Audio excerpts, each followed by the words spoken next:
बिस्मिल्लाहिर्रहमानिर्रहीम अस्सलाम वालेकुम स्टूडेंट्स एंड वेलकम बैक।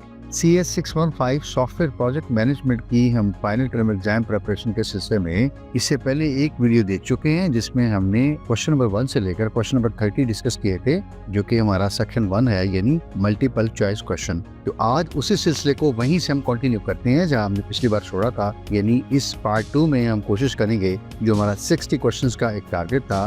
तो आज के इस एपिसोड में हम क्वेश्चन नंबर 31 से लेकर क्वेश्चन नंबर 60 तक जो है वो रिव्यू करेंगे और यूं हम अपनी इस 60 मल्टीपल चॉइस क्वेश्चंस का जो सेक्शन है उसको आज कंप्लीट करेंगे, राइट? तो if you are ready, I am ready, let's get started. हमारा क्वेश्चन नंबर 31 है, a project manager is creating a work breakdown structure for a new software project. Which of the following is not a standard step in WBS creation? कहा गया है एक project manager हैं, वो work breakdown structure जो है वो create करने की कोशिश कर रहे हैं जो किसी नए सॉफ्टवेयर प्रोजेक्ट के लिए है। तो कौन सी एक ऑप्शन है जो कि स्टैंडर्ड स्टेप नहीं है WBS क्रिएट करने के लिए? पहली ऑप्शन देखते हैं। तो पहले लिखा हुआ है कि brainstorm to arrive at a broad task for the project. Work breakdown structure create करने के लिए हम अपनी टीम के साथ बैठते हैं, उनके साथ ब्रेनस्टॉर्म सेशन करते हैं और फिर हम किसी नतीजे पे पहुंचते हैं। कुछ एक्टिविटीज जो है वो हम अपनी ये टास्क वो हम आउटलाइन करते हैं। तो पहली ऑप्शन तो करेक्ट है। सेकंड देखते हैं, refine the broad task into smaller manageable task. इसका मतलब यह है कि पहले हमने ब्रॉड टास्क निकाले, यानी एक बड़े बड़े जो टास्क हैं एक ब्रॉडर लेवल पे उनको हमने आउटलाइन किया और अगले मरले में हमने उनको रिफाइन किया और इनसे हमने क्या किया, स्मॉलर जो है वो टास्क बनाए जो कि आसानी से क्या है मैनेज हो सकते हैं या मैनेजेबल है। तो ये बात भी बिल्कुल दुरुस्त है।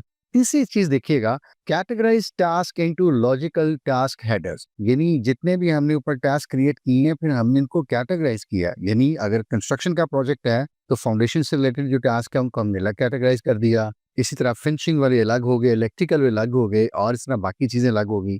सॉफ्टवेयर डेवलपमेंट की हम बात करेंगे तो रिक्वायरमेंट से रिलेटेड टास्क अलग हो जाएंगे, डेवलपमेंट के अलग हो जाएंगे, डिजाइन के अलग हो जाएंगे, फॉर एग्जांपल कोडिंग इम्प्लीमेंटेशन के अलग हो जाएंगे, टेस्टिंग वाले अलग हो जाएंगे और बाकी जो इस तरह की चीजें हैं जैसे ट्रेनिंग है, यूजर मैनुअल है, ये सारी चीजें अलग हो जाएंगी। तो ये कैटेगरीज हमने कर ली।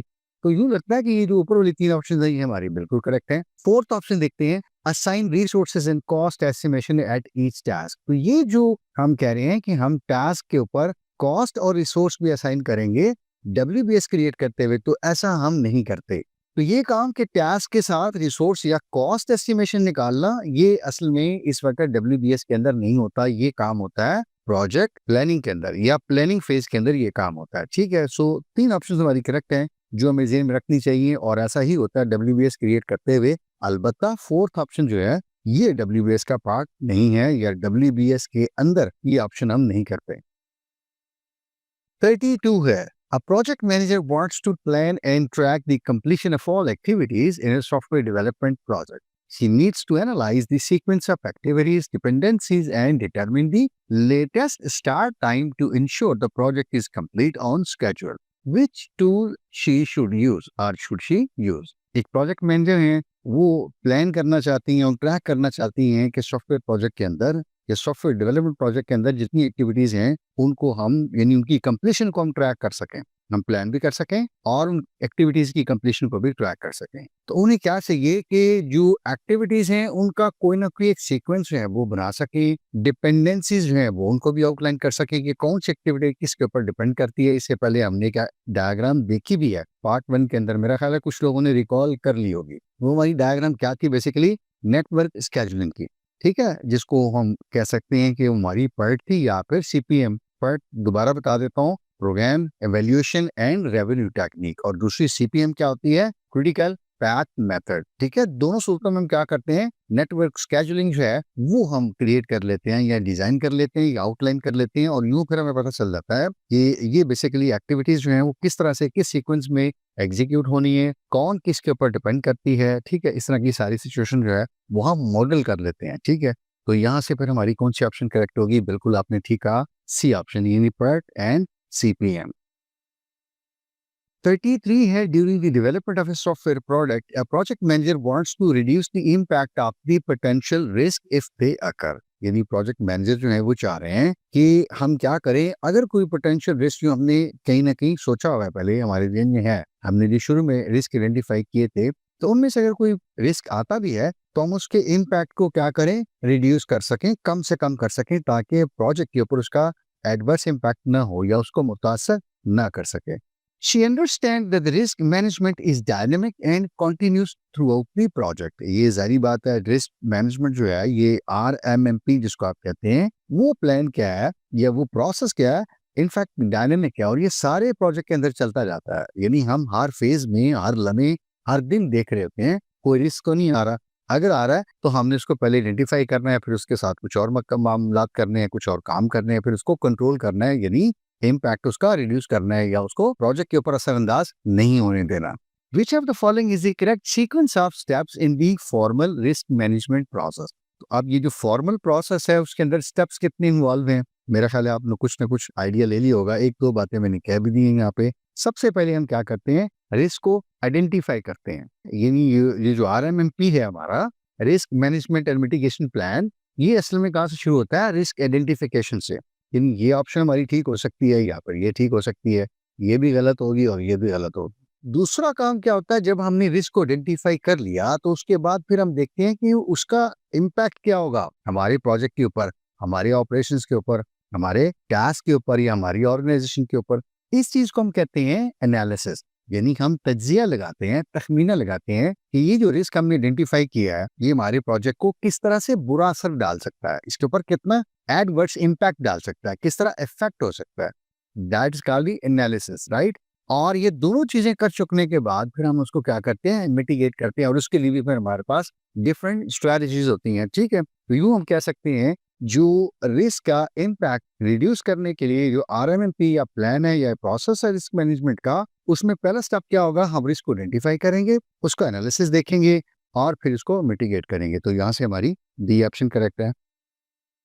34 है, which of the following is not a primary strategy of risk mitigation in the project management? तो अभी हम इससे रिलेटेड कुछ बात कर रहे थे, इसी के ऊपर आगे बिल्ड करते हैं और कोशिश करते हैं कि थोड़ा सा इन चीजों को रिलेट भी कर सकें। अच्छा, हमारे पास कुछ प्राइमरी स्ट्रेटेजीज होती हैं किसके लिए, रिस्क को मिटिगेट करने के लिए। तो एक यहाँ पे ऑप्शन ऐसी है कि जो रिस्क मिटिगेशन में नहीं आती, राइट।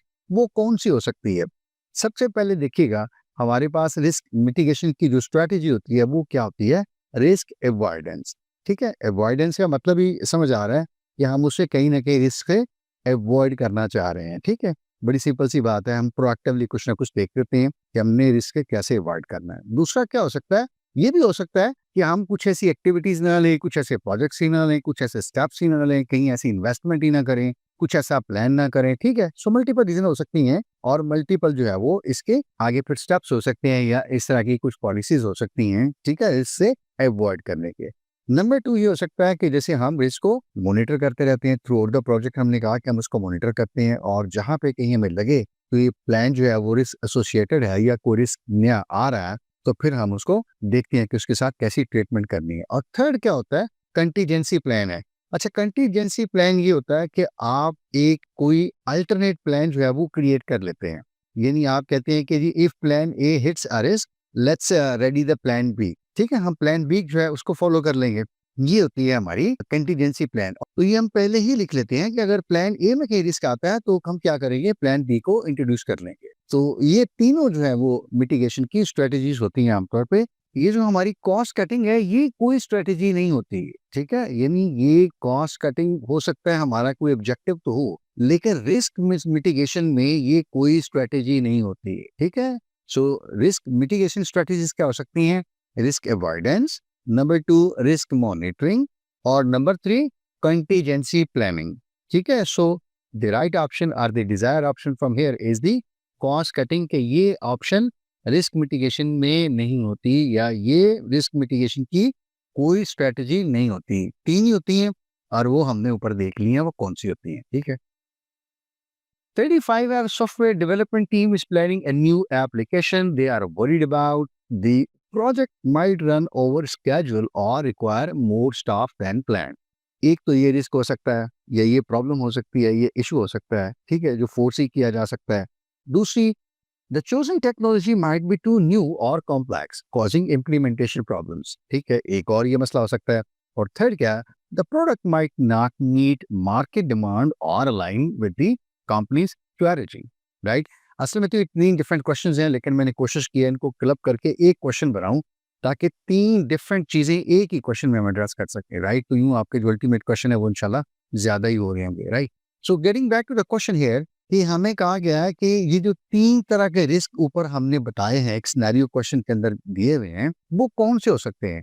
पहला देखते हैं, पहले कहा गया कि एक कोई स्केड्यूल से रिलेटेड प्रॉब्लम हो सकती है, कोई स्टाफिंग से रिलेटेड प्रॉब्लम हो सकती है, ठीक है? तो इसको हम कहते हैं कि something related with the project itself, ये क्या होगा? प्रोजेक्ट रिस्क होगा। तो पहली स्टेटमेंट जो है वो क्या कह रही है? Project risk. सेकंड देखिएगा, दूसरी कहा गया है the chosen technology might be too new और कॉम्प्लेक्स। ये जो टेक्नोलॉजी आपने ली है कि इसको हम लेके सॉफ्टवेयर बिल्ड करेंगे, एप्लीकेशन बनाएंगे, वो टेक्नोलॉजी, वो प्लेटफॉर्म, वो टूल्स जो आपने लिए हैं वो शायद तो या तो बहुत अभी नए हैं मार्केट में आए हुए, या बहुत ज्यादा कॉम्प्लेक्स हैं, जो कल को इम्प्लीमेंटेशन प्रॉब्लम्स भी आप फेस कर सकते हैं। तो ये इस तरह के जो प्रॉब्लम्स हैं, जो टूल्स, टेक्नोलॉजी या प्लेटफॉर्म से रिलेटेड होते हैं, उनको हम कहते हैं टेक्निकल रिस्क, ठीक है? ये दूसरा हो गया। तीसरा क्या कहा गया था? The product might not meet the market demand. जो चीज मार्केट की डिमांड होती है, एक्सटर्नल कस्टमर वगैरह से रिलेटेड आती है, जो बिजनेस को डायरेक्टली इम्पैक्ट करती है, उसको हम कहते हैं बिजनेस रिस्क। तो ये जो क्वेश्चन में तीनों सिनेरियोज दिए गए हैं, मैंने कोशिश की उनको रिलेट कर सकूं। प्रोजेक्ट से रिलेटेड जो रिस्क हो सकती हैं वो हमारे प्रोजेक्ट रिस्क में आएंगी। टेक्नोलॉजी से रिलेटेड, उसकी कम्प्लेक्सिटी से रिलेटेड जो चीजें आएंगी वो कहाँ जाएंगी? टेक्निकल रिस्क होते हैं। और जो कस्टमर की जो जरूरियात पूरी नहीं कर रही, मार्केट की डिमांड पूरी नहीं कर सकती, ऐसा कोई रिस्क हो सकता है, कोई ऐसा इशू हो सकता है, ये ऐसी कोई फिक्रमंदी वाली बात हो सकती है, तो वो हमारे बिजनेस रिस्क हो सकती है, ठीक है? तो 3 सिनेरियोस को 3 तरतीब के साथ जो रिस्क हमने आइडेंटिफाई करने थे वो हमने कर लिए हैं। इस क्वेश्चन में हमारी जो ऑप्शन करेक्ट होगी वो ए ऑप्शन होगी। 36 है, dash is the degree of uncertainty that the resultant software will be easy to maintain, adopt and enhance। ये हमारा एक ऐसा रिस्क से रिलेटेड ही एक और क्वेश्चन है। आप अगर देखें तो ऑप्शन में बताया गया है, लेकिन ये ऐसा रिस्क है जो कि आ सकता है सॉफ्टवेयर के अंदर, ये सोचते हुए या इस चीज का ख्याल करते हुए कि सॉफ्टवेयर कल को क्या हो सकता है, शायद इजी टू मेंटेन ना हो, इजी टू अडॉप्ट भी ना हो और इजी टू एनहेंस भी ना हो। तो ऐसा रिस्क जिसमें हम ये सोचते हैं कि सॉफ्टवेयर कल को शायद इजी टू मेंटेन ना हो, यानी इजी टू अडॉप्ट भी ना हो और इजी टू एनहेंस भी ना हो, तो ऐसा रिस्क हमारा क्या होता है? Support risk. परफॉर्मेंस रिस्क क्या होता है? हमारा ख्याल होता है, हमें लगता है, यानी इस बात का एहसास होता है या एक डर होता है कि जो प्रोडक्ट हम बना रहे हैं, जो सॉफ्टवेयर हम बना रहे हैं, ये शायद कल को मार्केट में जाके एंड यूजर की वो डिमांड जो हमने पहले लिखी थी या जिनको इंटेंट किया गया था, जो सोचा गया था, ये सॉफ्टवेयर वो चीजें डिलीवर नहीं कर सकेगा। कॉस्ट रिस्क क्या होगा कि हमने जो सोचा था कि शायद इसके ऊपर इतनी कॉस्ट आएगी, तो इसका मतलब ये है कि हम उतना प्रोजेक्ट शायद उतनी कॉस्ट में डिलीवर ना कर सकें या बजट को मेंटेन ना कर सकें। और इसी तरह स्केड्यूल रिस्क क्या होगा कि हमें एक अनसर्टेनिटी रहेगी that the project will be completed on time, यानी हमें इस बात की गैर यकीनी रहेगी, हमें डर रहेगा कि कहीं ऐसा ना हो कि हम प्रोजेक्ट को ले डिलीवर करें, यानी 1 अप्रैल को डिलीवर करना है तो हमें 20-25 अप्रैल हो जाए, 1 मई को हम डिलीवर कर रहे हो। तो यहाँ जो बात हो रही है कि प्रोडक्ट जो है वो कल को इजी टू मेंटेन नहीं रहेगी, इजी टू अडॉप्ट नहीं रहेगी, या उसको उसके हम एनहेंसमेंट नहीं कर सकेंगे, तो ये रिस्क क्या कहलाएगा? Support risk, option C. 37 है, dash is associated with the availability and quality of the tools to be used to build the software product. कोई चीज है जो बेसिकली एसोसिएटेड है किस चीज के ऊपर? कि अवेलेबिलिटी हो, उसकी क्वालिटी हो, उन टूल्स की क्वालिटी हो, इनफैक्ट इन टूल्स की क्वालिटी हो जो कि हम यूज करेंगे सॉफ्टवेयर प्रोडक्ट को बिल्ड करने के लिए। वो क्या चीज है जी? वो हमारी डेवलपमेंट एनवायरनमेंट रिस्क है। यानी डेवलपमेंट एनवायरनमेंट रिस्क, ये ऐसे रिस्क होते हैं जो कि एसोसिएटेड होते हैं कि आपको शायद वो टूल्स और वो चीजें, वो प्लेटफॉर्म, वो या तो अवेलेबल ना हो और या फिर उनकी क्वालिटी इतनी अच्छी ना हो कि आप उनको यूज करके सॉफ्टवेयर प्रोडक्ट बिल्ड कर सकें। प्रोसेस डेफिनेशन रिस्क क्या हो सकते हैं? यानी through out the software development आपने जो काम करना है, जिन प्रोसेसेस को, जिन स्टैंडर्ड्स को फॉलो करके करना है, वो शायद अवेलेबल नहीं है, शायद वो आउटडेटेड है, शायद इतने अच्छे लिखे नहीं हुए और मुमकिन है शायद वो इतने अच्छे फॉलो भी नहीं हो रहे। Technology to be build risk, ये क्या है? Risk is related to using new complex और अनप्रूवन टेक्नोलॉजी। इससे पहले हमने बात की ना, कुछ टेक्नोलॉजीज नहीं होती हैं, वो भी इतनी फेमिलियर नहीं होती, मार्केट में इतनी अभी वो चली नहीं है कि उनके बारे में कहा जा सके कि ये तो बहुत स्टेबल है, ये प्लेटफॉर्म बहुत अच्छा है, स्टेबल है। इसकी इसकी इम्प्लीमेंटेशन, इसकी एग्जीक्यूशन, इसकी परफॉर्मेंस, इसकी रिलायबिलिटी, इन चीज़ों के बारे में भी कुछ नहीं कहा जा सकता है, ठीक है। और स्टाफ साइज जो है, ये आपको पता है स्ट्रेट फॉरवर्डली बात है, यानी ये ऐसे रिस्क हो सकती हैं जो कि कॉज कर सकते हैं या कॉज हो सकते हैं by the insufficient team size. यानी 10 डेवलपर चाहिए, हमारे पास 6 हैं, और वो स्किल सेट चाहिए थी, एक एंड्रॉइड डेवलपर चाहिए था, एक पीएचपी डेवलपर चाहिए था, या किसी भी और डोमेन का बंदा चाहिए था, तो वो इतना एक्सपीरियंस नहीं है। तो ये बाकी रिस्क जो हैं, ये एटलीस्ट आप वो भी आप ध्यान में रखिएगा। लेकिन यहाँ जो बात हुई है कि कोई ऐसा रिस्क जो कि एसोसिएटेड है उन टूल से रिलेटेड, जो या तो अवेलेबल नहीं है या उनकी क्वालिटी अच्छी नहीं है, ताकि उन टूल्स को यूज करके सॉफ्टवेयर प्रोडक्ट बिल्ड की जाए। तो टूल्स की अवेलेबिलिटी और क्वालिटी से रिलेटेड जो रिस्क हो सकती हैं, वो हमारे क्या होंगे? डेवलपमेंट एनवायरमेंट रिस्क, ठीक है। बाकी को भी आप जरा जेल में रख लीजिएगा।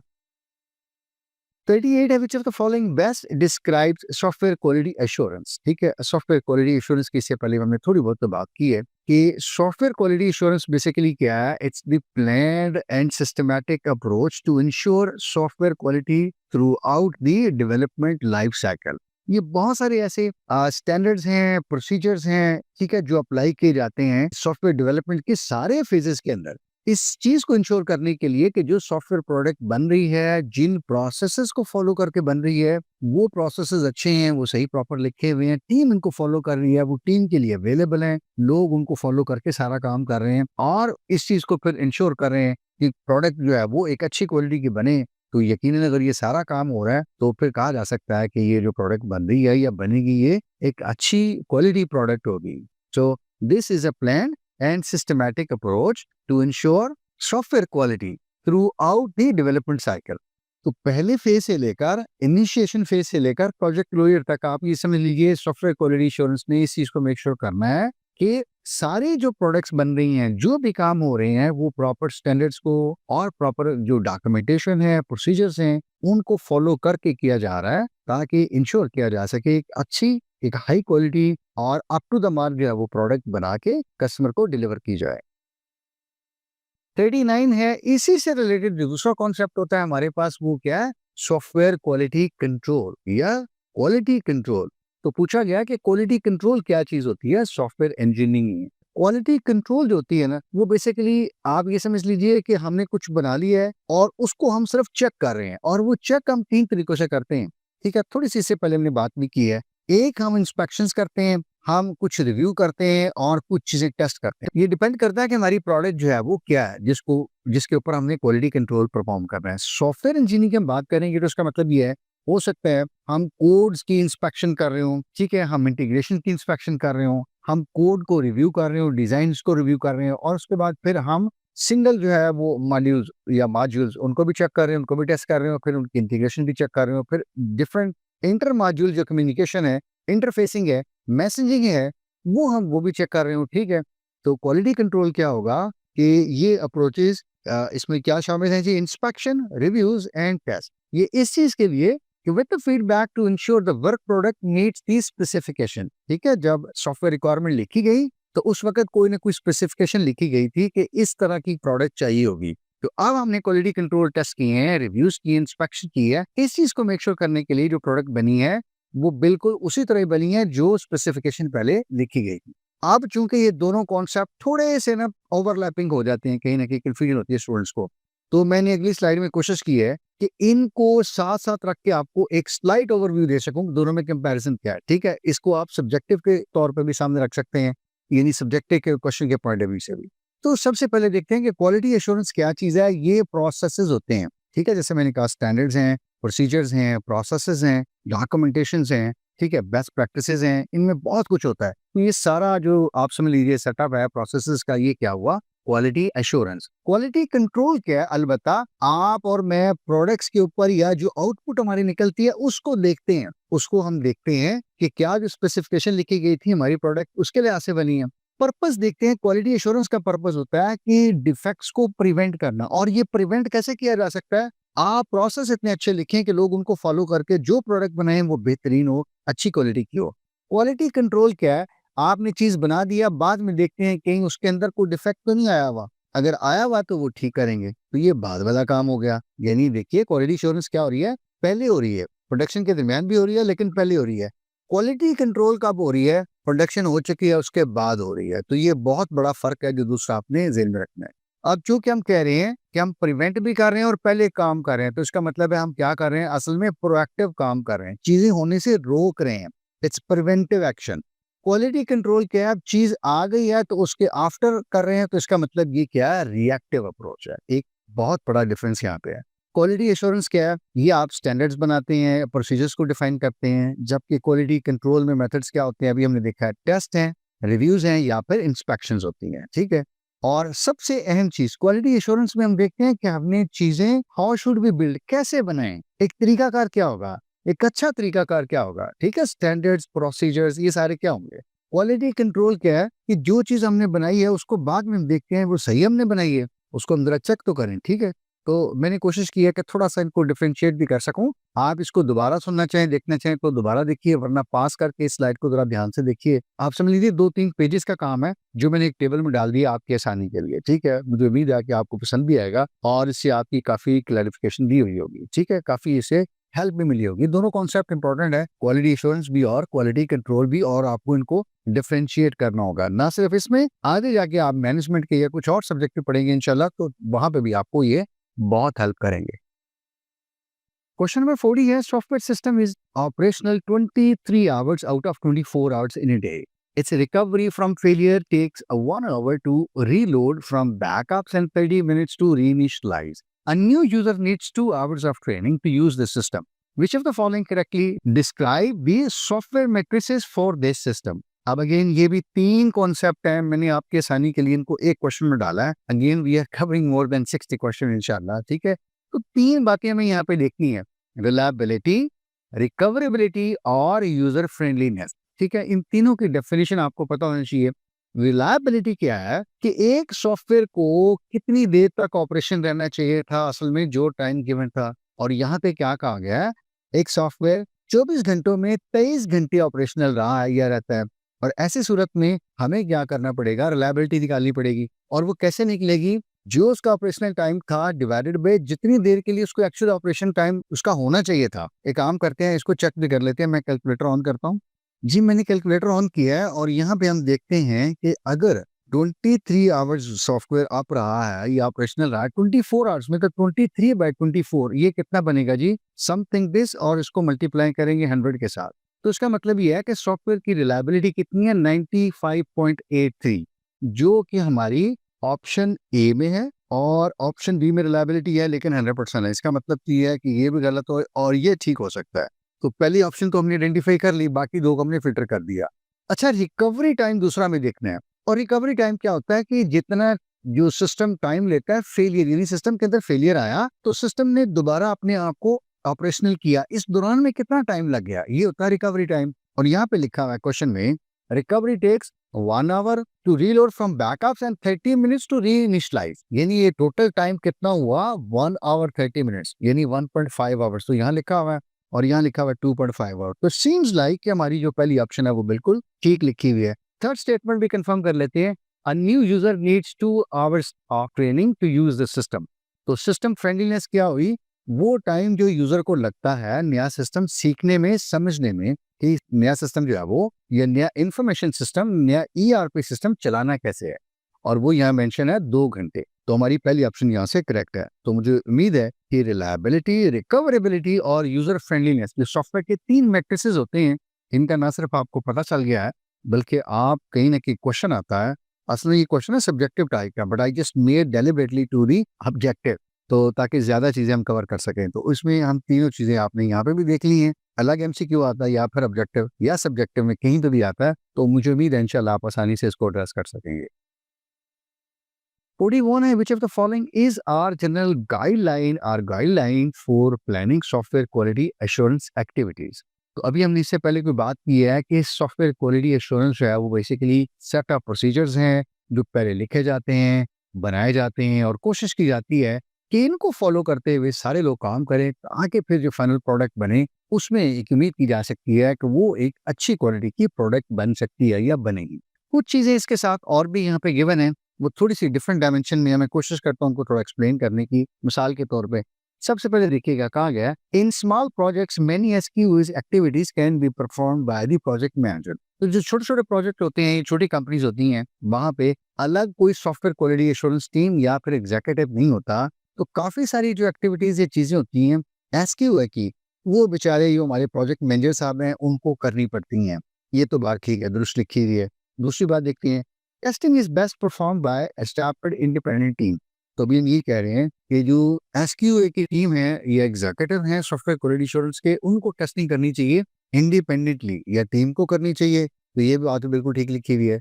थर्ड देखते हैं जी कि software quality assurance is usually undesirable to be performed by a member of the development team. ऐसा भी हो जाता है अगेन छोटी कंपनीज में, छोटे प्रोजेक्ट्स में, यानी ये अनडिजायरेबल तो है लेकिन बाल किसी न किसी वजह से जो डेवलपमेंट टीम होती है उसका कोई ना कोई मेंबर बेचारा वो साथ में ये काम भी कर रहा होता है। ठीक है, तो ये बातें सारी ठीक लिखी हुई हैं। अगर हम डिफरेंट प्रोजेक्ट्स डिफरेंट कंपनीज को देखें तो हम कह सकते हैं कि ये सारी बातें बिल्कुल ठीक लिखी हुई हैं। कहीं ना कहीं हमारे जो प्रोजेक्ट मैनेजर साहब हैं, हमारी डेवलपमेंट टीम का कोई बंदा है, ये लोग बेचारे क्या कर रहे होते हैं, सॉफ्टवेयर क्वालिटी एश्योरेंस को कहीं ना कहीं साथ में वही काम कर रहे होते हैं। ठीक है, जहाँ पे डेडिकेटेड बंदा ना हो।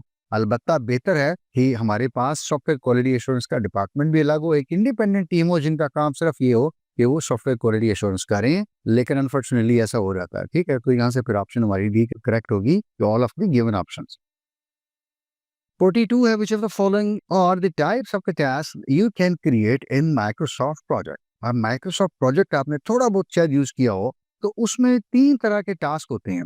एक होते हैं जर्नल टास्क, वो होते हैं जिनके लिए एक स्टार्ट टाइम होता है, एक उनका यानी फिनिश टाइम होता है, यानी या फिर उनकी ड्यूरेशन होती है। यानी एक टास्क है, उसकी स्टार्ट टाइम है 1 मार्च और उसकी ड्यूरेशन है 7 डेज। तो इसका मतलब ये है कि फिर हम उससे निकाल सकते हैं कि वो टास्क जो है वो कब फिनिश होगा, यानी by the end of the day 7 मार्च इंशाल्लाह।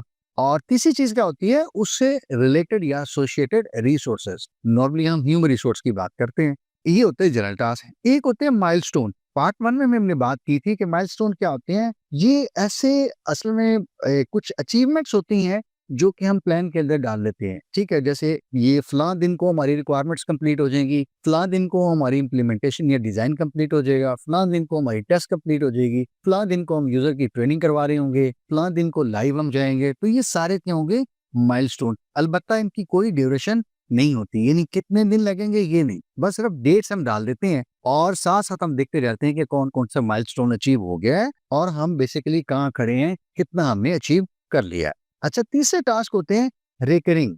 ये वो टास्क होते हैं, रेकरिंग का मतलब ही क्या होता है भला, ऐसी चीज जो क्या हो रही है, रिपीट हो रही है। तो रेकरिंग का मतलब होगा ऐसे टास्क जो रिपीट होते हैं किसी न किसी रेगुलर इंटरवल ऑफ टाइम के ऊपर। मिसाल के तौर पे हम प्रोजेक्ट मैनेजमेंट में ये सॉफ्टवेयर हम डेवलप कर रहे हैं, तो हमारी कंपनी में हर मंडे को सुबह 10 बजे एक मीटिंग होती है, हर मंडे को होनी है पूरे प्रोजेक्ट में। तो अब ये क्या है, एक एक्टिविटी है जो रिपीट हो रही है, तो ये कौन सी एक्टिविटी होगी, रेकरिंग होगी।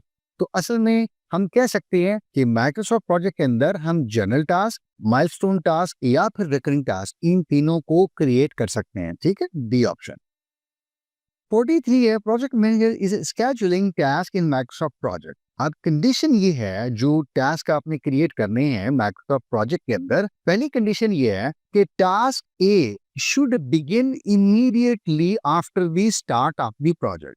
यानी जैसे ही प्रोजेक्ट स्टार्ट हो, टास्क ए को शुरू हो जाना चाहिए। Task B should be delayed as much as possible. यानी टास्क बी को जितना हम डिले कर सकते हैं हमें करना चाहिए। लेकिन एक चीज दूसरी ये याद रखनी है, without affecting the project completion date. अगर आपने दिसंबर को डिलीवर करनी है या एक्चुअल प्रोजेक्ट दिसंबर में क्लोज होना है, कंप्लीट होना है, तो टास्क बी को आप इस तरह से डिले ना कीजिए कि दिसंबर के भी हम अगली जनवरी को चलेंगे। नहीं, प्रोजेक्ट तो दिसंबर में क्लोज करेंगे, टास्क बी को हम थोड़ा सा आगे और ले जाएं, ज्यादा ले जाएं, कहीं पे भी दरमियान में एडजस्ट कर लें, लेकिन फिर भी हमारा प्रोजेक्ट जो है वो दिसंबर में क्लोज हो रहा हो। तो ये रिलेशनशिप किस तरह का भला, टास्क ए क्या हो रहा है जी, जैसे ही प्रोजेक्ट शुरू हो टास्क ए को शुरू होना चाहिए। तो जो चीज जितनी जल्दी शुरू हो उसको हम क्या कहते हैं भला, एज सून एज पॉसिबल। इसका मतलब है ये भी गया और ये भी गया। टास्क ए शुरू हो रहा है जी as soon as possible, as soon as possible, इन दोनों में से कोई एक हो सकता है। बी क्या करिए जी, बी को हम जितना लंबा डिले कर सकते हैं, लेकिन प्रोजेक्ट की कंप्लीशन एक्चुअल जो है वो लेट नहीं होनी चाहिए बी की वजह से। तो बी क्या होगा फिर, एज लेट एज पॉसिबल। ठीक है, क्योंकि आप जितना चाहें डिले उसको कर सकते हैं, जो मैंने ऊपर हाईलाइट किया है दिस वन। तो इसका मतलब ये हुआ कि एज लेट एज पॉसिबल। तो हमारी फिर ऑप्शन कौन सी बनी राइट, हमारी बी ऑप्शन करेक्ट हुई कि टास्क ए को अगर इमीडिएटली स्टार्ट हो रहा है प्रोजेक्ट के बाद तो क्या होगा, एज सुन एज पॉसिबल, और बी को हम जितना चाहे लेट कर सकते हैं, हमारे पास ऑप्शन है। तो बी के लिए क्या होगा, एज लेट एज पॉसिबल। ठीक है, तो ये दो कॉन्सेप्ट है, ये भी आपके ज़हन में होने चाहिए। 44 है, which of the following dependency relationship in Microsoft project links the finish of a predecessor task to the start of the successor task। तो ये हमने बड़ी डिटेल में बात की थी। जो पहली एक्टिविटी आ रही है वो हमारी क्या होती है, प्रीडिसेसर, और उसके बाद जो एक्टिविटी होती है वो क्या होती है, सक्सेसर। अब देखिएगा, प्रीडिसेसर का क्या होना चाहिए, फिनिश, और सक्सेसर का क्या होना चाहिए, स्टार्ट। इसका मतलब ये है कि रिलेशनशिप ये बन रहा है कि पहले प्रीडिसेसर खत्म होगी तो सक्सेसर शुरू होगी। ठीक है, तो इसका मतलब ये है कि ये फिनिश टू स्टार्ट, ये रिलेशनशिप बन रहा है। ठीक है, और वो हमारा कौन सा रिलेशनशिप है, दिस वन। ठीक है, कि ए फिनिश होगी तो बी स्टार्ट हो सकती है, यहाँ ये लिखा हुआ क्वेश्चन में, तो हमारी बी ऑप्शन यहाँ पे करेक्ट होगी। ठीक है, बाकी भी बड़े सिंपल है, जैसे स्टार्ट टू स्टार्ट का मतलब ये है कि ए उस वक्त स्टार्ट होगी जब बी स्टार्ट होगी, या बी उस वक्त स्टार्ट होगी जब ए होगी, तो स्टार्ट टू स्टार्ट हो जाएगा। इसी तरह फिनिश टू फिनिश और स्टार्ट टू फिनिश, इनके बारे में आप खुद जरा सोचिए और देखिए कि ये किस तरह की डिपेंडेंसी हो सकती है। 45 in Microsoft project, what is the correct distinction between lag time and lead time? अच्छा, दो टाइम होते हैं हमारे पास प्रोजेक्ट्स के अंदर, एक लैग होता है और एक को हम कहते हैं लीड। लैग का मतलब ये होता है कि लैग जो है वो वेटिंग पीरियड को इंट्रोड्यूस करता है।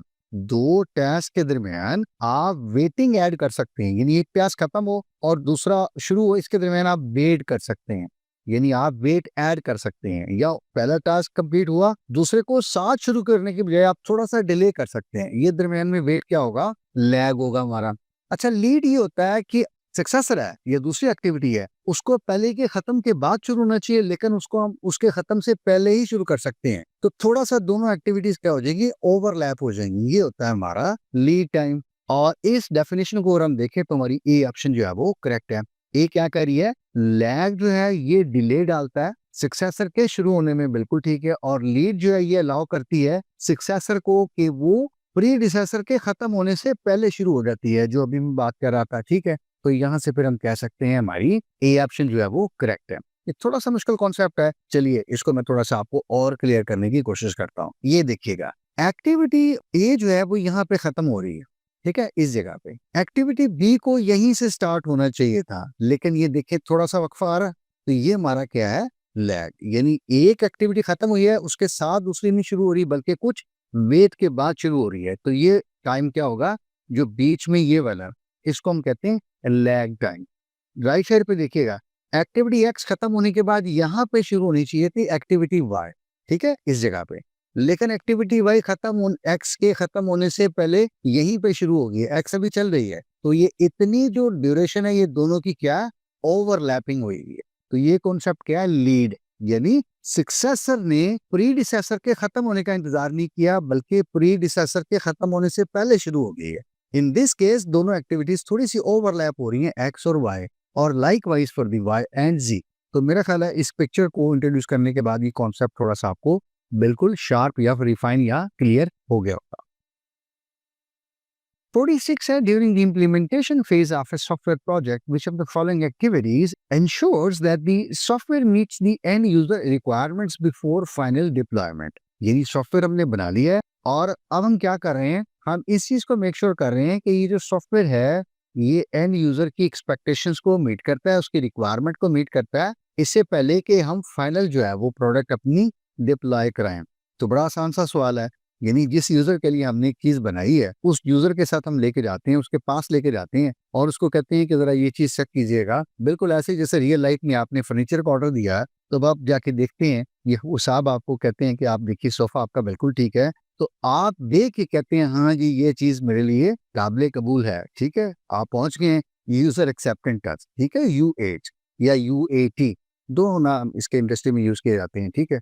तो यूजर एक्सेप्टेंस टेस्ट बेसिकली ऐसी चीज है कि जिसमें हम अपनी प्रोडक्ट को यूजर के पास लेके जाते हैं, वो उसको देखता है और वो मेक श्योर करता है कि जिन रिक्वायरमेंट्स के लिए ये सॉफ्टवेयर प्रोडक्ट बनाई गई थी, क्या वो फुलफिल हो रही हैं, और अगर फुलफिल हो रही हैं तो फिर यूजर जो है वो उसको एक्सेप्ट कर लेता है, यानी जो जिस कंपनी के लिए हम ये प्रोडक्ट बनाते हैं वो फिर वो ले लेती है, और फिर हम बाकी के मामला जो है वो देखते हैं। So A option is correct from here.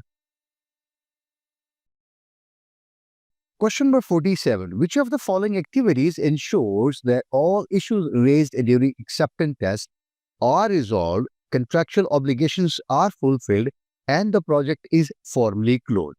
अब जो फेजेस हैं प्रोजेक्ट की, उसमें एक ऐसी फेज आती है हमारे पास कि हम कह रहे हैं कि उस फेज में हमने जो इससे पहले यूजर एक्सेप्टेंस में इशू रेज हुए थे, ठीक है, उनको हमने रिजॉल्व कर दिया। जाहिर बात है, यूजर के साथ हम कुछ चीजें डिस्कस कर रहे थे, उसको दिखा रहे थे जो एप्लीकेशन हमने डेवलप की उनके लिए, तो कोई ना कहीं कोई ना कोई फर्क या कोई डिफरेंसेस या कोई इश्यूज जो है ना वो रन टाइम पे भी आ सकते हैं, यकीनन आपने उनको फिक्स किया गया। इसके अलावा एज ए सर्विस प्रोवाइडर जो हमारी कंपनी है, जो भी कॉन्ट्रैक्ट हमने उनके साथ किया हुआ था, जिस कस्टमर के साथ जिनको हम सॉफ्टवेयर बना के दे रहे हैं, तो जितनी भी वो ऑब्लिगेशंस थी कि आपने डॉक्यूमेंट्स भी बना के देने हैं, अपने मैनुअल्स भी बना के देने हैं, आपने इंस्टॉल भी करना है, यूजर को ट्रेनिंग भी करवानी है, सारे इश्यूज फिक्स होने चाहिए, इस तरह की सारी जिम्मेदारियां, सारी चीजें जो हमारे ऊपर ऑब्लिगेशंस आती हैं, वो भी हमने क्या की हैं, फुलफिल कर दी हैं, हमने मुकम्मल कर दी हैं। और ये एक फॉर्मल क्लोजर है, यानी एक ये आप समझ लीजिए एक फॉर्मल तरीका है कि प्रोजेक्ट जो है वो अब हमारा क्लोज हो रहा है, ठीक है। तो ये जो सारा सिलसिला है जिसमें ये सारे काम हो रहे हैं, यकीनन आप समझ गए होंगे यूजर एक्सेप्टेंस के बाद हो रहे हैं, ठीक है। ये जो काम हो रहे हैं यूजर एक्सेप्टेंस के बाद, ये कब हो रहे हैं, प्रोजेक्ट साइन ऑफ में। तो यहाँ से ऑप्शन हमारी बी करेक्ट होगी। ये क्या है, प्रोजेक्ट या प्रोडक्ट साइन ऑफ, कि अब हमने ले लिया है, वी आर ऑल डन, आपने सारा जो वादा किया था वो आपने पूरा कर दिया एज ए कंपनी, जो कॉन्ट्रैक्ट था वो फुलफिल हो गया, ठीक है। So B option is correct from here. Question number 48. Which type of contract is considered a hybrid arrangement combining features of both fixed price and cost reimbursable contracts? अब अभी हम बात कर रहे थे, एक कंपनी दूसरी कंपनी को कुछ ऑर्डर देती है, कुछ आउटसोर्स करती है काम, कुछ प्रोजेक्ट देती है, तो दूसरी कंपनियों को कुछ ना कुछ जरिए बात है सर्विसेज डिलीवर करती है। हमारे वाले केस में हम कह सकते हैं कि कंपनी ने हमें सॉफ्टवेयर रिक्वायरमेंट्स दी, तो हमने उनको सॉफ्टवेयर डिलीवर कर दिया। वो कंपनी जो कस्टमर है और हम जो सर्विस प्रोवाइडर हैं, हमारे दरमियान एक कॉन्ट्रैक्ट हुआ होगा, कोई टर्म्स ऑफ कंडीशन सेट हुई होंगी कि किस तरह से हम आपको काम करके देंगे और किस तरह से हम आपको चार्ज करेंगे। ये चीज क्या कहलाएगी, कॉन्ट्रैक्ट। आसान लफ्जों में, फॉर्मल डेफिनेशन नहीं है, बस आसान लफ्जों में ये समझ लीजिए, ये क्या हुआ, कॉन्ट्रैक्ट है। पूछा गया है कि कोई एक कॉन्ट्रैक्ट है, उसकी नेचर या उसका नाम ऐसे है कि वो हाइब्रिड होता है, ठीक है, दोनों फीचर्स को यूज करता है। एक हमारा कॉन्ट्रैक्ट होता है फिक्स प्राइस और एक होता है कॉस्ट रिइंबर्सेबल। तो जो हमारा कॉन्ट्रैक्ट फिक्स प्राइस और कॉस्ट रिइंबर्सेबल कॉन्ट्रैक्ट, इन दोनों के दरमियान हाइब्रिड होता है, उसको हम कहते हैं टाइम एंड मटेरियल। यानी एक कॉन्ट्रैक्ट हमारा होता है फिक्स प्राइस, एक होता है कॉस्ट रिइंबर्सेबल, और इन दोनों के फीचर्स को हम मिला दें अगर, या इन दोनों के अच्छे फीचर जो यूज कर लेता है हाइब्रिड मॉडल, वो कौन सा आता है, टाइम एंड मटेरियल। अब आप यकीनन सोच रहे होंगे कि ये क्या चीजें हैं, चले इसको भी थोड़ा सा आसान करने की कोशिश करता हूँ। नेक्स्ट स्लाइड पे आइए जरा। अब हम देखते हैं कि हमारे पास जो फिक्स प्राइस कॉन्ट्रैक्ट है वो किस तरह का होता है। फिक्स प्राइस कॉन्ट्रैक्ट में आप ये समझ लीजिए, जैसा कि नाम से ही जाहिर है, हमारी जो बात होती है वो किसके ऊपर होती है, हम कहते हैं कि प्राइस फिक्स है और ये एडवांस में बता देते हैं, ठीक है, हम आपको ये घर बना के देंगे इस कॉलोनी में और हम आपसे 7.2 मिलियन पाक रुपीज चार्ज करेंगे, ये बात खत्म होगी। उसके बाद उस कंपनी ने घर बना के दिया, आपने उनके पैसे डिलीवर कर दिए, चाबी आपको मिल गई, डॉक्यूमेंट्स आपको मिल गए। आपने हमारी कंपनी को कहा सॉफ्टवेयर बना के दीजिए, ये रिक्वायरमेंट्स हैं, हमने आपको कहा कि जी हम आपको 2.4 मिलियन का प्रोजेक्ट जो है ये डिलीवर कर देंगे, सॉफ्टवेयर आपके घर में आपकी कंपनी में इंस्टॉल हो जाएगा। ये सारी चीजें क्या हुई, फिक्स प्राइस हुई। कॉस्ट रिइंबर्सेबल अगर कॉन्ट्रैक्ट होगा हमारा, तो इसका मतलब ये है कि प्रोजेक्ट के ऊपर कितना खर्चा आएगा हमें खुद को नहीं पता, ठीक है, इट्स अनसर्टेन, हम पहले कुछ फिक्स नहीं कर रहे, ठीक हो गया। टाइम एंड मटेरियल में क्या होगा, अगर कॉन्ट्रैक्ट हमारा टाइम एंड मटेरियल है, तो इसका मतलब ये है कि जो टोटल कॉस्ट आ रही है प्रोजेक्ट के ऊपर, वो डिपेंड कर रही है कि हमारा टाइम कितना लग रहा है और हमारा मटेरियल कितना लग रहा है। तो ये थोड़ा सा फर्क हो गया। दूसरी चीज, अगर कॉन्ट्रैक्ट फिक्स है तो पेमेंट किस तरह से होगी, जितनी भी एग्रीड चीजें हैं कि आप क्या क्या डिलीवर करेंगे, इनकी बेस के ऊपर होंगी। अगर कॉन्ट्रैक्ट रीएम्बर्सेबल का है तो फिर ये पेमेंट कैसी होगी, जितनी एक्चुअल कॉस्ट आई है मुझे as a company, as a service provider, plus मैं अपना कुछ ना कुछ प्रॉफिट मार्जिन रखूंगा। इसको कम कहते हैं कॉस्ट प्लस प्रॉफिट या कॉस्ट प्लस इंसेंटिव मॉडल। यानी अगर मुझे 1 लाख रुपए का खर्च आया है आपको वो वाली सर्विसेज डिलीवर करने में, तो हो सकता है मैं 1,20,000 आपको चार्ज करूंगा। अगर यही सिलसिला हो टाइम एंड मटेरियल के अंदर, तो फिर क्या होगा, पेड फॉर एक्चुअल टाइम ऊपर हम कह चुके हैं, ठीक है, जितना टाइम काम किया हमने और जो मटेरियल हमने यूज किया। और अगर इसको मैं रिस्क की फॉर्म में देखूं तो जो फिक्स कॉन्ट्रैक्ट होते हैं, चूंकि आपने कह दिया कि 7.2 मिलियन लगेगा, हम आपको घर बना के देंगे, तो इसलिए सारा रिस्क उस कंपनी की तरफ आ गया है जिन्होंने घर पूरा बना के देना है। अब मटेरियल महंगा होता है, लेबर शॉर्ट होती है, सरिया कल को महंगा होता है, कुछ भी होता है, तो ये बेचारा जो बना के देने वाला कंस्ट्रक्शन कंपनी वाला ना, वो 7.2 मिलियन में बना के देगा, चाहे खुदा न खास्ता उसको खुद को 7.4 मिलियन में पड़े। अब मसला सारा उसका आ गया है। इसमें जो कस्टमर है वो उसकी टेंशन खत्म हो। अगर हम कॉस्ट रीइंबर्सेबल को देखें इस तरह के कॉन्ट्रैक्ट को रिस्क के फॉर्म में, तो कॉस्ट रीइंबर्सेबल में रिस्क जो है वो कस्टमर के ऊपर होता है। क्यों? आपने जो कुछ एक्चुअल होना है वो चार्ज कर लेना है, और टाइम एंड मटेरियल में रिस्क जो है वो शेयर होता है। अगेन ये भी 3 डिफरेंट पेजेस हैं जिनको मैंने समराइज किया है इस टेबल की फॉर्म में। ये भी क्वेश्चन आपको सब्जेक्टिव में हेल्प कर सकता है, बल्कि यकीनन करेगा। तो कोशिश कीजिएगा इसको भी पास करके जरा थोड़ा सा क्लोजली देखिए और ये तीनों कॉन्ट्रैक्ट किस तरह से एक दूसरे से डिफर करते हैं। 49 है, विच of the following correctly list the 3 main phases of software maintenance. अब सॉफ्टवेयर मेंटेनेंस के 3 फेजेस होते हैं हमारे, तो उनकी तरतीब क्या होती है। सबसे पहले हमारे पास इनिशिएशन फेज होती है। इनिशिएशन फेज में आप समझ लीजिए एक काम की इब्तिदा या बुनियाद होती है। इसमें हम क्या करते हैं या क्या किया जाता है, जो सॉफ्टवेयर डेवलपर हैं वो अपने जो सपोर्ट के लोग होते हैं उनको नॉलेज ट्रांसफर करते हैं, उनको एप्लीकेशन के बारे में बताते हैं, सिस्टम के बारे में बताते हैं। हमारा सिस्टम ऐसे है, उसका स्ट्रक्चर ऐसे है, उसकी कॉन्फ़िगरेशन ऐसे है, उसका इस तरह से वो कॉन्फ़िगर होता है, इस तरह से वो मैसेजिंग, क्यूइंग, इंटरैक्शन, इंटीग्रेशन, ये सारी चीजें वो अपनी सपोर्ट टीम को बताते हैं, नॉलेज ट्रांसफर करते हैं। दूसरी प्रेपरेशन फेज। प्रेपरेशन फेज में आप ये समझ लीजिए कि we establish the environment, procedures, tools या मैकेनिज्म के जिस तरह से हमने मेंटेनेंस की एक्टिविटीज करनी है। ठीक है, ये देखें ना, सॉफ्टवेयर मेंटेनेंस है ना, तो मेंटेनेंस के पहले फेज में क्या हुआ, हमने नॉलेज ट्रांसफर किया, हमने लोगों को बताया कि ये काम करने हैं, इस तरह से हमारी एप्लीकेशन है, इस तरह से इसका बिहेवियर है, ये ऐसे करती है, वगैरह वगैरह। प्रेपरेशन में हमने एनवायरनमेंट, टूल्स, प्रोसीजर्स, ये सारी चीजें क्या की, सेट की, अपनी मैकेनिज्म सेट किए जो कि हमें मेंटेनेंस के लिए रिक्वायर्ड है। और एग्जीक्यूशन फेज में जो थर्ड फेज है, इसमें हमने क्या किया, एक्चुअल मेंटेनेंस हम यहाँ पे परफॉर्म कर रहे हैं। तो ये तरतीब होगी IPE, initiation, preparation and execution, और वो हमारी कहाँ पे आ रही है, ऑप्शन डी के अंदर। So this is how a software maintenance की फेजेस की तरतीब क्या है और हर फेज में हम क्या काम कर रहे होते हैं। Question number 50 है, which type of software maintenance is primarily concerned with the fixing reported defects, adapting software to environmental changes, improving performance or functionality, and reducing feature risk respectively. अब अगेन ये भी 3-4 डिफरेंट कॉन्सेप्ट्स हैं, मैंने उनको इकट्ठा करके एक क्वेश्चन बनाने की कोशिश की है ताकि हम इसमें बहुत चीजें कवर कर सके। देखिएगा, पहली चीज, शुरू कहाँ से हो रहा क्वेश्चन, पहली बात तो ये है कि अगेन ये क्या है, सॉफ्टवेयर मेंटेनेंस है।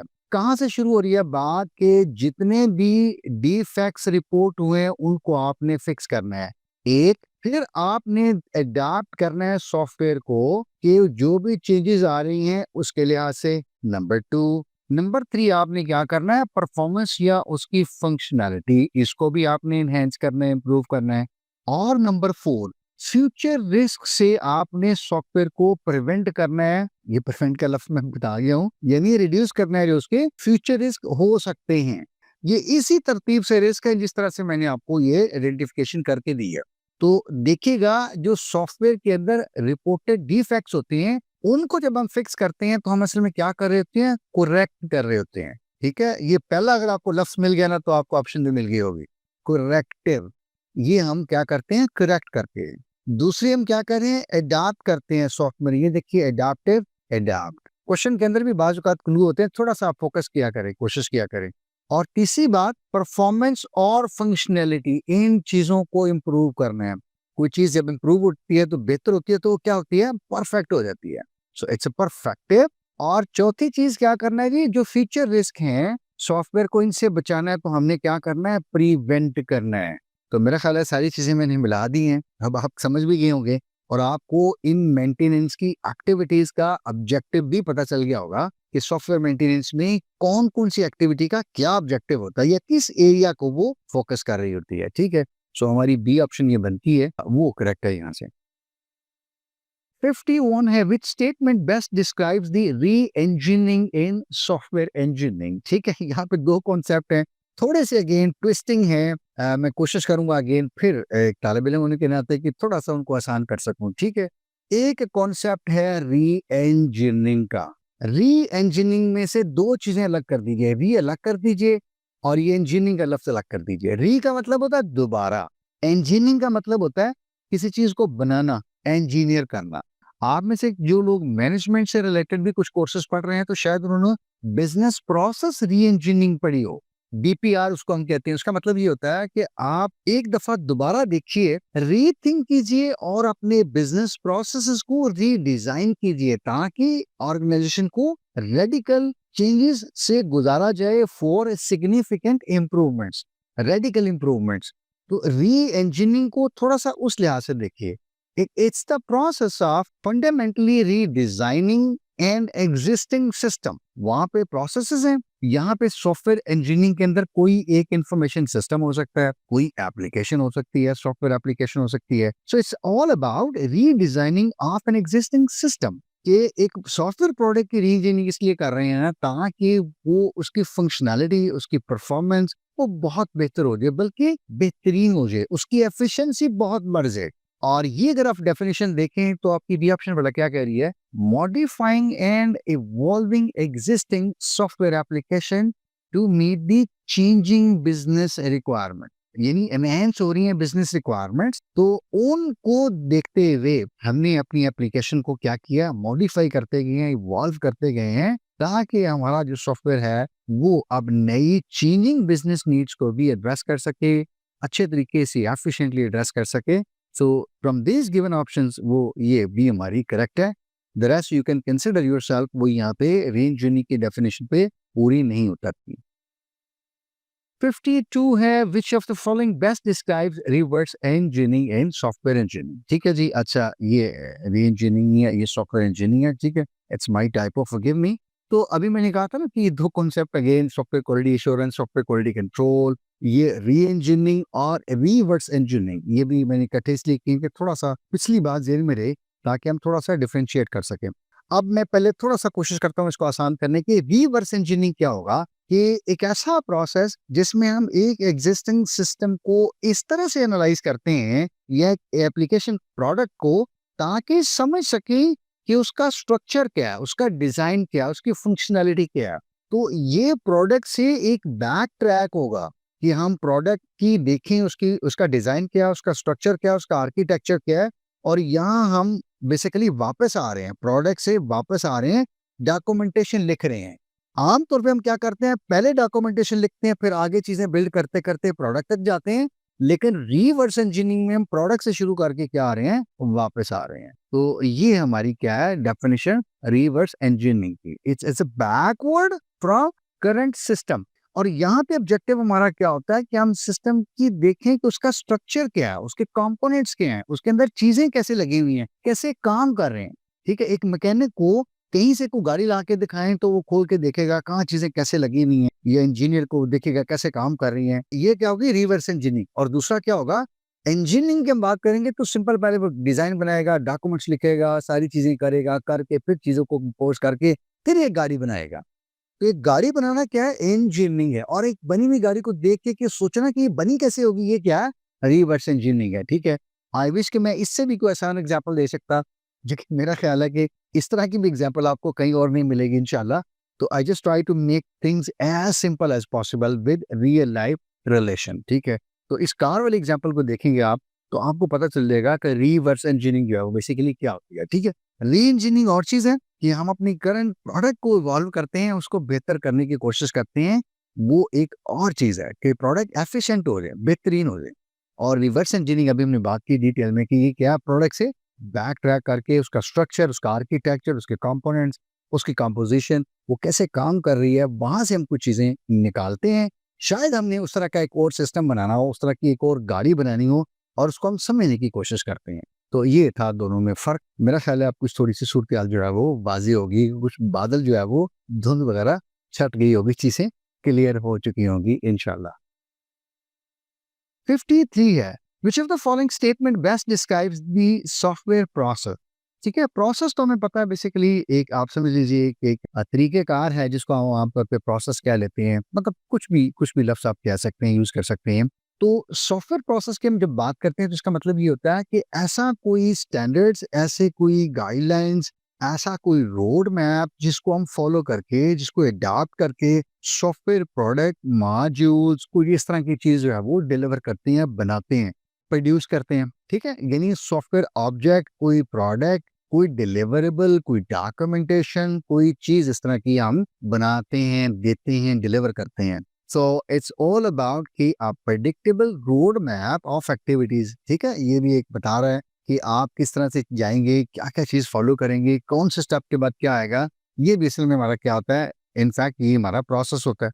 तो आप क्या करते हैं, इसलिए अडॉप्ट करते हैं कि आप या तो प्रोजेक्ट्स की नीड को फुलफिल करते हैं, या कोई प्रोग्राम या सॉफ्टवेयर डेवलप करते हैं, या कोई आर्टिफैक्ट के डॉक्यूमेंट्स डिलीवर करते हैं, या कोई डेटा वगैरह बनाते हैं, डिलीवर करते हैं, क्रिएट करते हैं। ठीक है, सो ये क्या होगा, गिवन ऑप्शंस में सॉफ्टवेयर प्रोसेस की एक डेफिनेशन हो सकती है। ठीक है, from the given option again.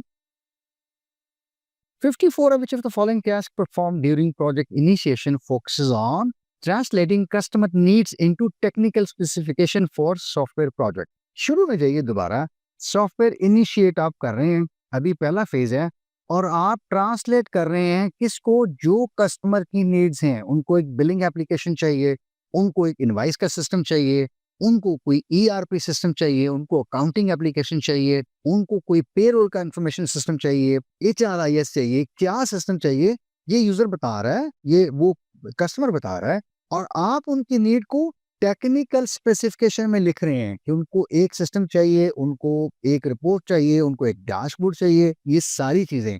तो जो शुरू में ये काम किया जा रहा है कि यूजर की रिक्वायरमेंट्स को टेक्निकल स्पेसिफिकेशन में हम लिख रहे हैं कि इस तरह का हम सॉफ्टवेयर बना के देंगे, ये क्या कराता है, रिक्वायरमेंट्स एलिसिटेशन या रिक्वायरमेंट गैदरिंग।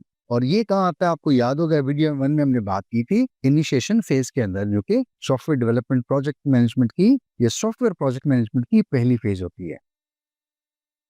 55 है, which a project executing process task involve evaluating the overall project performance regularly to ensure that the project meets the required quality standard। ये थोड़ा सा याद कीजिएगा, जो अभी हम बात कर रहे थे क्वालिटी एश्योरेंस की या सॉफ्टवेयर क्वालिटी एश्योरेंस की। तो सॉफ्टवेयर क्वालिटी एश्योरेंस क्या होती है, वो हमारे प्रोजेक्ट मैनेजमेंट जो प्रोसेस ग्रुप है उसमें एग्जीक्यूशन या एग्जीक्यूटिंग जो प्रोसेस ग्रुप है उसके अंदर एक टास्क होता है जो मेक श्योर करता है कि ओवरऑल जो प्रोजेक्ट है उसकी परफॉर्मेंस बेहतर हो रही है, और ये ऐसा रेगुलरली करता है। और इसलिए भी कहा जाता है कि जो प्रोजेक्ट में चीज डिलीवर हो रही है वो जो रिक्वायर्ड क्वालिटी के स्टैंडर्ड हमने बनाए हुए हैं इनको मीट करती है या फिर वो चीज नहीं करती है। तो ये किसका काम है, क्वालिटी एश्योरेंस का। जनरल में बात करेंगे तो क्वालिटी एश्योरेंस आएगी, और सॉफ्टवेयर की जब बात करेंगे तो फिर हम कहते हैं SQA, सॉफ्टवेयर क्वालिटी एश्योरेंस। यानी प्रोजेक्ट एग्जीक्यूशन या एग्जीक्यूटिंग जो प्रोसेस ग्रुप है, या जिस वक्त हम प्रोजेक्ट एग्जीक्यूशन में होते हैं, तो ये सॉफ्टवेयर क्वालिटी एश्योरेंस या क्वालिटी एश्योरेंस ये उस वक्त काम करती है। और ये प्रोसेस, इसका मकसद क्या होता है कि थ्रू आउट हम देखें कि जो प्रोडक्ट हम बना रहे हैं वो उन रिक्वायरमेंट्स को या स्टैंडर्ड्स को मीट करती है जो हमने स्पेसिफाई किए थे पहले। 56 which project controlling process task focuses on monitoring specific project results to ensure they meet quality standards and identifying ways to address unsatisfactory performances। ये भी अगर आप बात करें उसी टेबल की जहाँ पे हमने दोनों को साथ रख के देखा था, क्वालिटी कंट्रोल और क्वालिटी एश्योरेंस को, तो उसी क्वेश्चन को मैंने थोड़ा सा डिफरेंट तरीके से पूछने की कोशिश की है कि सॉफ्टवेयर क्वालिटी कंट्रोल जो है वो किस ग्रुप में जाएगा या किस प्रोसेस कैटेगरी में जाता है, या प्रोजेक्ट मैनेजमेंट की किस फेज में जाता है, कंट्रोल फेज में। मॉनिटरिंग एंड कंट्रोल हमने पढ़ा था ना, बिल्कुल। तो मॉनिटरिंग एंड कंट्रोल में आप क्या कर रहे हैं, मॉनिटर कर रहे हैं रिजल्ट्स जो आ रहे हैं, जो प्रोजेक्ट से रिजल्ट आपको आ रहे हैं, आप देख रहे हैं कि वो क्वालिटी स्टैंडर्ड को मीट करते हैं कि नहीं करते, और अगर कोई मसला है, कोई अनसेटिस्फैक्टरी कुछ चीजें हैं, तो उनको आपने आइडेंटिफाई भी करना है और उनको आपने एड्रेस भी करना है। तो ये हमने बात की थी कि क्वालिटी कंट्रोल का ये काम है, जो चीजें बन गई हैं उनको वो बाद में देखता है। साबुन बन गया है तो उसका वेट ठीक है, उसका कलर ठीक है, उसकी खुशबू ठीक है, वगैरह वगैरह, ये सारी चीजें वो देख रहा है और वो लोग नोट कर रहे हैं। और जहाँ पे मसले मसाइल आ रहे हैं, फिर फौरन प्रोडक्शन को बता रहे हैं कि केमिकल कुछ कम करें, कुछ ज़्यादा करें, कुछ ये करें, कुछ वो करें। तो ये क्या है, हमारा सॉफ्टवेयर क्वालिटी कंट्रोल या फिर क्वालिटी कंट्रोल। 57 है, during which software engineering phase does the focus shift to how the system will be built, including tasks like software design, code generation and testing. पहले तो होता है ना कि क्या हमने बिल्ड करना है, वो हम रिक्वायरमेंट्स ले रहे हैं जब शुरू में। अब शिफ्ट हुआ फोकस हमारा, अब हमारा जो ध्यान है वो क्या बनाने से शिफ्ट, क्या कहाँ से हो गया, हो अब ये बनाएं कैसे। ये तो हमें समझ आ गया कि ये बनाना है, लेकिन ये जो सिस्टम है अब ये कैसे बिल्ड करना है, अब हम इस चीज पे ऊपर फोकस कर रहे हैं। और इस फेज में जिसमें हम ये सोच रहे हैं कि ये चीजें बनेंगी कैसे, उसमें कौन से टास्क आते हैं, हमने सॉफ्टवेयर जो बनाना है उसको डिजाइन भी करना है, फिर उसको कोड करना है, कोड जनरेट करना है, फिर उसको टेस्ट करना है कि वो ठीक बने कि नहीं बना। तो मेरा ख्याल है कि इतनी डिटेल के बाद अब आप समझ गए हैं कि ये कौन सा फेज है, या सॉफ्टवेयर डेवलपमेंट की बात करते हैं तो ये हमारा डेवलपमेंट फेज होता है। डेवलपमेंट फेज में हम सोच रहे होते हैं हाउ, यानी ये जो सिस्टम बनाना है, समझ तो आ गया क्या बनाना है, लेकिन बनेगा कैसा या कैसे बनेगा, ये कहाँ हम डिसाइड कर रहे होते हैं, सॉफ्टवेयर डेवलपमेंट फेज में। और उसकी एक्टिविटीज यहाँ पर लिस्ट की हैं जो मैंने हाईलाइट की हैं, कि सोचते हैं हम कि कैसे बनाएंगे, डिजाइन कैसा होगा, कोड कैसे करेंगे, टेस्ट कैसे करेंगे, ठीक है। So that is why the focus shift from what to how. Question number 58. Over the course of the project, a comparison of the due date and the date delivered provides a metric for how well deliverables dates are dashed by the project team. तो पूछा गया है कि आप क्या करते हैं, यानी प्रोजेक्ट के दौरान या प्रोजेक्ट के बाद भी आप कर सकते हैं। आप एक कंपैरिजन करने की कोशिश करते हैं, इस चीज को देखने की कोशिश करते हैं कि जो ड्यू डेट थी, एक तो ये, और जो एक्चुअली डेट जिस दिन आपने हमने सॉल्यूशन को डिलीवर किया, ये चूंकि एक मैट्रिक भी होता है, यानी एक सोर्स ऑफ इंफॉर्मेशन होता है जिसकी बेस के ऊपर हम बहुत सारी जो हेल्थ है या जो परफॉर्मेंस है वो मेजर कर सकते हैं, इंडिकेटर भी एक तरह से। तो असल में तो हमें ये देखना पड़ता है कि ड्यू डेट जो थी उसके लिहाज से हमने जो डेट जिस दिन ये डिलीवर किया, जो भी हमारे डिलीवरेबल थे, क्या वो हमने मीट किए या फिर नहीं किए, ठीक है। तो असल में तो हमने ये कंपेयर करना होता है कि क्या ड्यू डेट और एक्चुअल डेट सेम थी, कहीं ऐसा तो नहीं कि हम स्केड्यूल भी ओवररन कर गए होंगे, नहीं, हमें ये चीज तो 19 तारीख को देनी चाहिए थी, लेकिन हमने क्या किया, एक्चुअल जब देखी तो एक्चुअल 26 तारीख थी। तो ये देखना कि कंपेयर करना कि ड्यू डेट क्या थी और एक्चुअल डिलीवरेबल क्या थी, ये एक तरह का इंडिकेटर है कि हमारे डिलीवरेबल डेट्स हैं वो मेट हुई हैं या फिर नहीं हुई, या फिर प्रोजेक्ट वाली जो टीम है जो प्रोजेक्ट डिलीवर कर रही है, उन्होंने फिर इन डिलीवरेबल की जो डेट्स थी प्लान, उनको मीट किया या फिर नहीं किया, ठीक है। तो ये स्ट्रेट फॉरवर्ड सा क्वेश्चन था। इसमें मेट वाली ऑप्शन जो है वो सूटेबल भी है और that make sense as well. तो ए ऑप्शन यहाँ से हमारी करेक्ट होती है।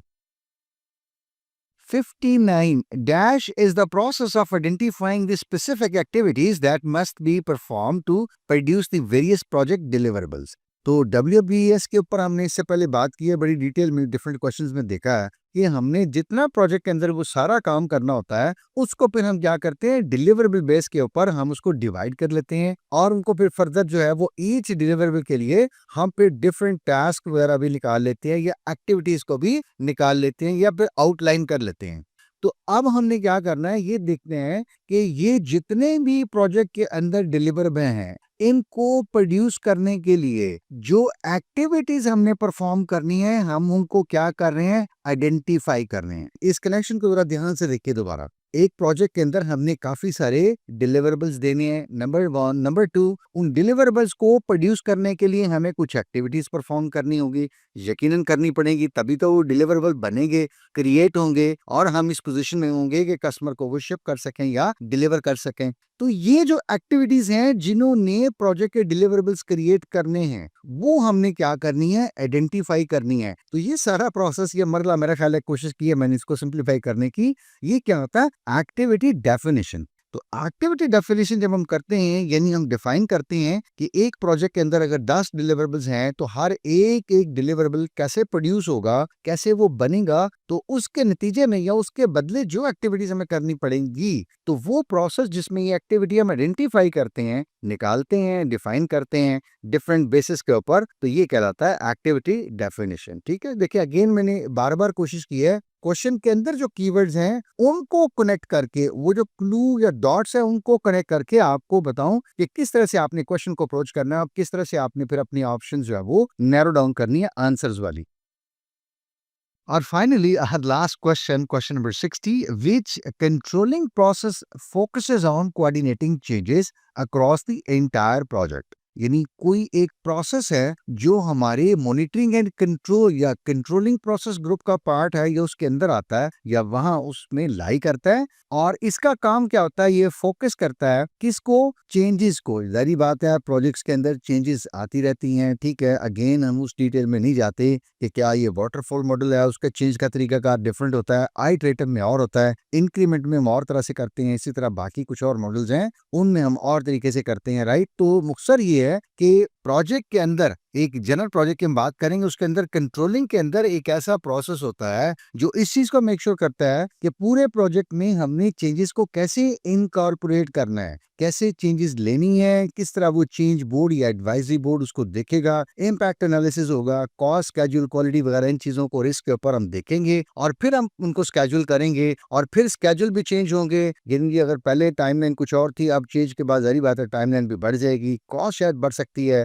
क्वालिटी के लिए कुछ और चीजें हमने देखी हैं, नए रिस्क हमने आइडेंटिफाई किए हैं। तो ये सारा डिटेल्ड इम्पैक्ट एनालिसिस हमने कर लिया है, और उसके बाद फिर हम इस चीज को फिर देखेंगे कब प्लान करना है। तो एक प्रोजेक्ट के अंदर चेंजेस को किस तरह इनकॉर्पोरेट किया जाएगा, प्लान किया जाएगा, एग्जीक्यूट किया जाएगा, ये सारा मरला कैसे देखा जाएगा, उसको हम कहते हैं इंटीग्रेटेड चेंज कंट्रोल। ठीक है, इंटीग्रेटेड इसलिए कि वो सारी जो बाकी डोमेन्स हैं, जैसे हमने बात की, कॉस्ट है, स्केड्यूल है, उसके बाद क्वालिटी है, रिस्क है, ठीक है, और बहुत सारी चीजें हैं। मुमकिन है हमें कुछ और एक्सपर्टीज भी रिक्वायर्ड हो, ठीक है, मुमकिन है हम कुछ और इसके अलावा डॉक्यूमेंटेशन है, अपनी डिजाइन है, बहुत सारी और चीजें भी हम चेंज कर रहे हो या हमें करनी पड़ रही हो, WBS भी चेंज हो रहा हो, तो बहुत सारी चीजें हैं, तो इसलिए इसको कहा जाता है इंटीग्रेटेड चेंज कंट्रोल।